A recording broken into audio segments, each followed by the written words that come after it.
Bonjour, Kanti Buzia. Moi, je vais vous parler d'une initiative initialement personnelle et puis qui essaie de se développer et pas du tout de mon fait, loin de là. Donc, il s'agit du projet Tous à l'école. Donc, on parle de projet parce que c'est un site internet. Donc, je vous engage à aller regarder. Et l'idée, je vais revenir dessus, c'est un site qui s'adresse, initialement, ça s'adressait aux enseignants, mais qui s'adresse aux associations, à toutes les personnes qui sont amenées à s'occuper d'un enfant avec une maladie chronique et leur donner des clés, des outils pour améliorer la scolarisation de ces enfants, et c'est par pathologie. Donc, moi, je vais parler un petit peu du projet, l'historique et redonner à César ce qui appartient à César, les partenaires, le contenu. Après, je vous engagerai à aller regarder sur le site internet vraiment pour vous familiariser avec le site et puis les différents rédacteurs du projet. Donc le projet, en fait, il vise, comme je vous disais, à donner une information généraliste pour mieux scolariser les élèves atteints d'une pathologie chronique, à la fois maladie rare comme une maladie fréquente. Il y a une fiche sur les allergies alimentaires et c'est extrêmement fréquent. Donc il y a à la fois des informations médicales mais simplifiées, ça n'est pas destiné à un public de médecins. Des aspects pédagogiques, comment est-ce qu'on peut adapter ou informer le corps enseignant de la pathologie et de ce que ça a comme conséquence pour l'élève en classe. Le travail des associations, et là, les fiches sont clairement pas assez fournies, donc je vous engage, il y a une adresse email à regarder, à envoyer un mail pour vous signaler, pour changer éventuellement les coordonnées, parce qu'on est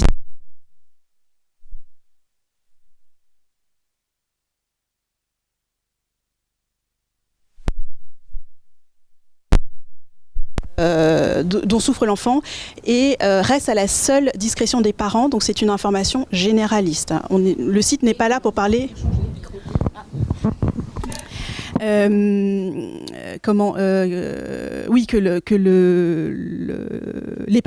ce qu'on parle dans le site, c'est généraliste et on n'est pas là pour répondre à des questions particulières. Ça, c'est à voir avec les personnes qui s'occupent de l'enfant. Donc l'historique, le projet en fait est né dans l'idée de Anne Postel-Villet, du docteur Anne Postel-Villet, qui était pédiatre ici à Necker, qui travaillait dans le service de génétique, qui à partir du moment où le projet de loi 2005 était déjà en gestation pour l'égalité du droit et des chances, de la participation et la citoyenneté des personnes handicapées, donc l'accession des enfants à l'école. À ce moment-là, il n'y avait pas encore tout ce qui existe sur les maladies rares, et il s'était dit mais comment est-ce qu'on peut aider le corps enseignant à accueillir ces élèves qui vont arriver à l'école. Donc avec l'association La Main à la Pâte et puis l'hôpital Necker, elle a créé les premières trames du site. Le premier partenaire institutionnel, ça a été l'INSHEA et qui est toujours partenaire institutionnel. Et le premier financeur, c'est l'AJD, c'est l'aide aux jeunes diabétiques, c'est l'association des familles d'enfants avec un diabète. Il y a les partenaires fondateurs, donc l'INSHEA, l'Institut Imagine et l'hôpital Necker, la Santé publique et l'hôpital Necker, et la Fondation de France. Et il y a également des partenaires de droit, la DGESCO, DGS, DGCS, et puis des partenaires mutualistes ou publics ou privés. Donc, quel est mon rôle? Donc moi, je suis médecin, donc j'ai un rôle de médecin de coordinateur médical, c'est-à-dire que je m'occupe de la partie des fiches médicales. Initialement, quand le projet a été créé, Anne Postel-Villet a demandé à différents intervenants « Est-ce que tu peux écrire une fiche sur telle maladie, telle maladie ?» Maintenant, en fait, les fiches générales sont assez bien établies et il est compliqué de demander à quelqu'un d'écrire une fiche, pas spécifique, pas spécialisée mais généraliste pour un public non médical. Donc en pratique, c'est moi qui la rédige, je demande aux spécialistes de la corriger et après on la met en ligne après correction. Et puis il y a l'équipe pédagogique qui est encadrée par le docteur Marianne Sandrin-Buy, qui est médecin, professeur des écoles et enseignante à l'INSHEA, et 7 personnes de l'INSHEA qui s'occupent de la partie pédagogique, associative et puis des fiches travaillées ensemble. Donc le site, c'est près de 500 000 consultations par an, plus de 120 rédacteurs qui sont dans toute la France, près de 200 fiches, dont 50% en lien avec des maladies rares.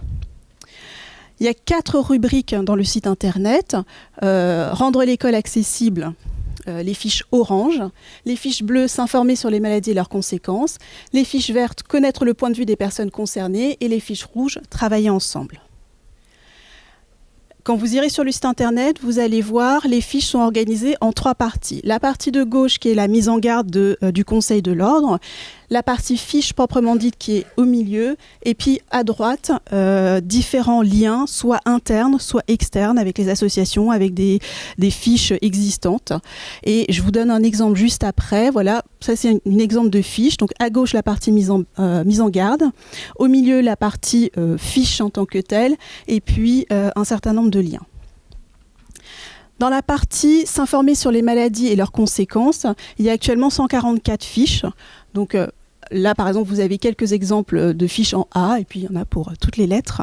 Alors, cette rubrique est peu étoffée sur la partie ORL. Il y a le syndrome... oui, tête et cou.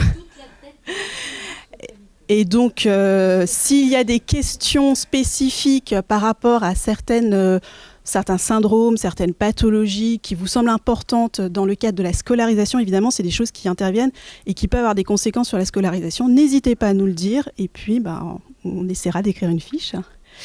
Ensuite, donc avant c'était rendre l'école accessible. Là, c'est connaître le point de vue des personnes concernées, à la fois les associations, les témoignages, 140 fiches. Et après, travailler ensemble. Donc ça, c'est une partie qui nécessite d'être encore mise en œuvre. C'est la petite dernière. Travailler ensemble, il y a actuellement 12 fiches. Donc vous voyez, une fiche qui explique ce que c'est la kinésithérapie, l'orthophonie, le projet d'accueil individualisé, etc., etc. L'architecture d'une fiche, donc au milieu, bon là je vous ai mis le sommaire, les différents liens qui peuvent exister, les autres fiches sur le sujet, les associations, toujours avec le même code couleur, travailler ensemble, les liens et certains documents, notamment il y a des PNDS, des PAI qui sont mis en ligne et on essaye de mettre des liens dessus. Pareil, je vous donne un exemple, déficience visuelle, maladie, BEP c'est besoins éducatifs particuliers parce qu'on a des fiches à la fois juste médicales et des fiches vraiment dédiées besoins éducatifs particuliers. Donc là, c'est plus Marianne Sandrin-Buy qui l'écrit. Là, par exemple, sur les déficiences visuelles, le sommaire, qu'est-ce que c'est, l'information nécessaire, les procédures d'accueil, et puis des liens. Ici, c'est les maladies qui peuvent être associées avec ces déficiences visuelles. Et puis, si on continue, il y a d'autres liens qui existent. Un exemple de fiche d'association, donc l'Association nationale des parents d'enfants aveugles ou gravement déficients visuels, avec ou sans handicap associé. Vous avez ici l'adresse d'une association. Encore une fois, ce n'est pas du tout exclusif. S'il y en a d'autres, on est tout à fait ouvert pour les mettre en ligne. Les témoignages, c'est cité, témoignage d'une enseignante non-voyante. Donc c'est une personne qui a écrit, qui nous a envoyé son témoignage, et puis on l'a publié. L'orthopsie, qu'est-ce que c'est l'orthopsie, quelle est la formation, voilà, expliquer ce que c'est, quel est ce métier. Un exemple de lien, par exemple ici, on est dans les déficiences visuelles, donc guide pour les enseignants, qui a été publié par Handiscol, scolarisation et déficiences visuelles, l'accompagnement précoce et la scolarisation. Donc on essaye le plus possible d'essayer de rediriger vers des sites et des fiches existantes. Et enfin, une fiche, un modèle d'accueil de fiche de PAI pour l'accueil d'un enfant atteint de drépanocytose. Donc je vous invite vraiment à aller regarder et à aller visiter ce site, à nous faire des retours. Nous sommes très désireux de connaître votre impression, voir s'il y a des erreurs, parce qu'il y a des fiches qui ont été écrites il y a un certain temps et voilà, on n'est pas à l'abri, vu le nombre de fiches on n'est pas à l'abri de nouveautés qui sont arrivées, mais qui ne sont pas sur les fiches. Donc n'hésitez pas à nous le dire. Je vous remercie pour votre attention. Y a-t-il des commentaires ou des questions par rapport à cette présentation ? Oui. Est-ce qu'on peut récupérer le diapositive ? Oui, si vous en êtes d'accord, bien sûr, je les ai en tout cas, donc je pourrais vous les fournir. Elles sont... Il n'y a pas de problème. En fait, si vous en êtes d'accord, ce serait bien qu'on puisse aussi oui, c'est ça, qu'on puisse le mettre sur le site et puis peut-être qu'on... Si vous tapez tous à l'école sur un moteur de recherche, le plus connu, vous tombez sur le site. Oui. Tousalécole.fr, vous tombez dessus et après il suffit d'y aller. Bien sûr. D'accord. Bah oui, bien sûr. Non, plus ce sera diffusé, mieux ce sera, ça c'est évident. Diffuser. Moi, je gagne rien là-dessus, mais je pense que c'est important qu'il y ait un retour. Et n'hésitez pas à nous dire s'il y a des choses avec lesquelles vous n'êtes pas d'accord. Ouais.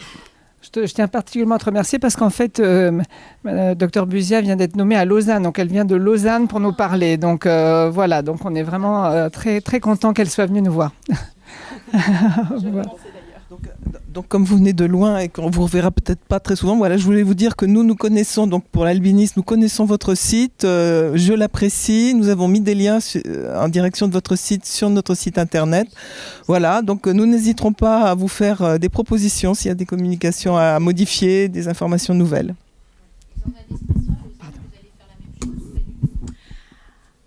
Alors, je suis arrivée depuis début septembre, donc je ne connais pas encore le mode de fonctionnement. Oui, j'en ai parlé à Anne Postel-Vinet, elle est très désireuse qu'on essaie de collaborer. Après, il faut que je vois localement comment c'est possible. Ce qui est compliqué, c'est que les systèmes sont complètement différents, j'imagine. Donc, bon. C'est très fédéraliste, et donc chaque canton a son propre système scolaire. Donc... Là, c'est le canton de Vaud, donc il faudra se renseigner. Oui, ouais. On a nos amis chirurgiens là-bas. Pardon.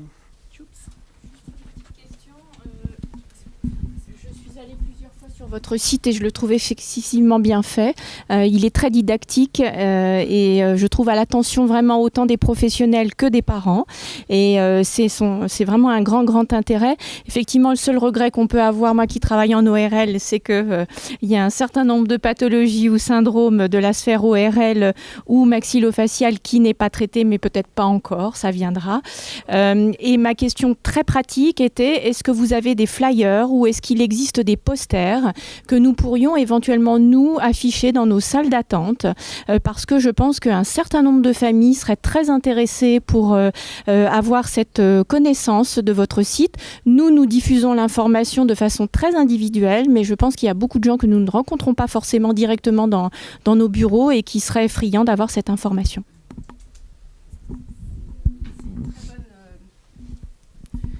C'est une très bonne remarque et je vous en remercie. On aimerait bien avoir des flyers, mais il s'agit vraiment d'une initiative personnelle et un grand merci à Anne Postel-Vinet. C'est elle qui essaye de trouver des financements. Il y a Imagine qui est un grand partenaire, par-ci, par-là. Et voilà, on travaille avec le peu de moyens. C'est pour ça qu'il y a peu de personnes. Et en ORL, on est volontiers pour travailler avec vous, pour faire des fiches. Nous, on demande beaucoup de faire un petit lien sur le site Tous à l'école et nous, volontiers, on fait des liens après vers les associations, il y a des liens sur Orphanet dès qu'on peut. Après, je pense notamment à des parents qui viennent, qui n'ont pas forcément de lien direct avec nos sites, nous, de la filière, qui ne sont pas professionnels ou qui n'ont pas forcément eu accès à cette information. Et je trouve que peut-être ce serait intéressant pour toucher On essaye. En fait, le grand travail actuellement d'Anne Postel-Vinet, c'est d'essayer de faire connaître ce site au niveau institutionnel. Donc, il y a déjà l'Éducation nationale. La semaine prochaine, j'ai à l'Académie de médecine. Voilà, petit à petit, ça arrive. Pour l'instant, on peut sur la filière, à terme, dès que le site sera opérationnel dans, on va dire, 2 mois. On ne va pas parler du site là, ça serait trop long, mais quand il sera opérationnel, il sera bien opérationnel. Ça, et ensuite, effectivement, on peut aussi, nous, diffuser dans le cadre de la filière à tous les centres. Je rappelle, la filière, c'est 8 centres de référence et 86 centres de compétences. Des documents affichés dans les salles d'attente. Ça, ça c'est très très faisable. Ce qu'on a fait pour les cartes d'urgence, ça peut être aussi... Il faut juste que tu le mettes... Dans un coin de tête, puis sur un papier. Il n'y a pas de problème. Très bien. Mais écoute, merci beaucoup.